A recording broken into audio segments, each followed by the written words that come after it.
बातमी आपल्या हक्काची.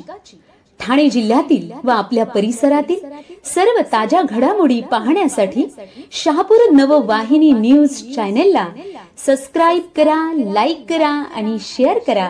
मुख्य संपादक निलेश विशे.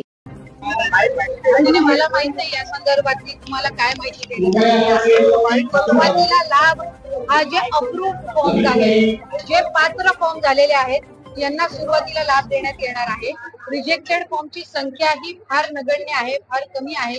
ती साधारणपणे 1% पेक्षा जास्ती नाहीये, कदाचित 1% पेक्षा कमी सुद्धा असेल. त्याच्यामुळे रिजेक्टेड फॉर्म्स का रिजेक्ट झालेले आहेत या संदर्भातली सविस्तर जी काही माहिती आहे ही त्या ठिकाणी तिथल्या ज्या स्थानिक समित्या आहेत त्या घेतील आणि मग त्या संदर्भामध्ये ते फेरसादर होतील. त्याच्यामुळे सुरुवातीला जे पात्र लाभार्थी आहेत हे जवळपास 95% पेक्षा अधिक पात्र लाभार्थी आहेत. त्याच्यामुळे 17 तारखेला पहिला लाभ हा पात्र लाभार्थ्यांना मिळणार आहे.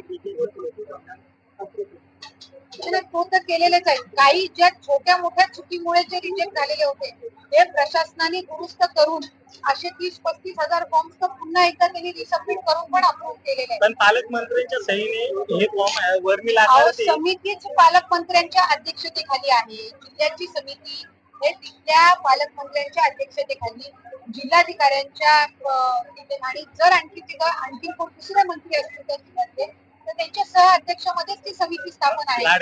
रिजेक्टेड फॉर्म हे त्या ठिकाणी फेरसादर केले जाणार. ते का रिजेक्ट झालेले आहेत, ते कागदपत्र अभावी रिजेक्ट झालेले आहेत का याची तपासणी करून ते त्या ठिकाणी केले जातील. त्याच्यामुळे अशा पद्धतीचा कृपया आपण गैरसमज किंवा अफवा त्या पसरवू नये. ट्रायल बेसिसवर सुरुवातीला 1 रुपया मागवला जाणार आहे अशी पण माहिती मिळते. एक गोष्ट आपण लक्षात घेतली पाहिजे की ज्या वेळेला इतक्या मोठ्या पद्धतीनं व्यापक योजना असते त्यावेळेला याचं ट्रायल काय प्रत्येक अकाउंटचं घेतलं जात असतं. हे सॅम्पल ट्रायल घेतलं जात असतं. त्याला चाचणी आपण जी प्राथमिक स्वरूपामध्ये ड्राय रन जी आपण म्हणतो त्याच्यामध्ये प्रत्येक पर्सेंटेज वाईज ते ड्राय रन घेतलं जात असतं आणि विभागामार्फत हे ड्राय रन किंवा ही चाचणी ही यशस्वीरित्या सुरू आहे. त्याच्यामध्ये 10-15% एरर कोणी अकाउंट टाकायला काही गलत केली असेल, कोणी दुसरं कोणाचं अकाउंट टाकलेलं असेल जे त्यांच्या आधार कार्डला लिंक नसेल, त्यांच्या आयडेंटिटीला नसेल, कोणाचा मोबाईल नंबर वेगळा टाकलेला आहे, असे जे आहेत ते 10-15% एरर येतील. पण याची दुरुस्ती करून त्यांना फेरसादर करण्याची मुभा ही निश्चितपणाने आज महिला संवाद आयोजित करण्यात आला. याला उदंड असा प्रतिसाद हा माझ्या माता भगिनींनी दिलेला आहे.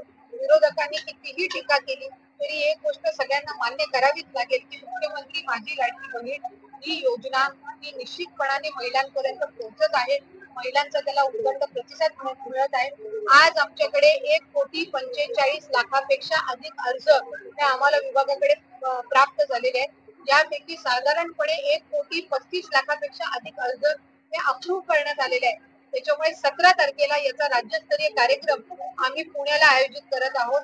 पुण्याला जरी हा राज्यस्तरीय कार्यक्रम आयोजित होत असला तरी प्रत्येक जिल्ह्यामध्ये तिथले पालकमंत्र्यांच्या उपस्थितीमध्ये सुद्धा 17 तारखेला कार्यक्रम होणार आहे आणि एकाच वेळेला 1 कोटीपेक्षा जास्त महिलांना आम्ही पहिला जो लाभ आहे तो त्या निमित्ताने 17 तारखेला वितरित करणार.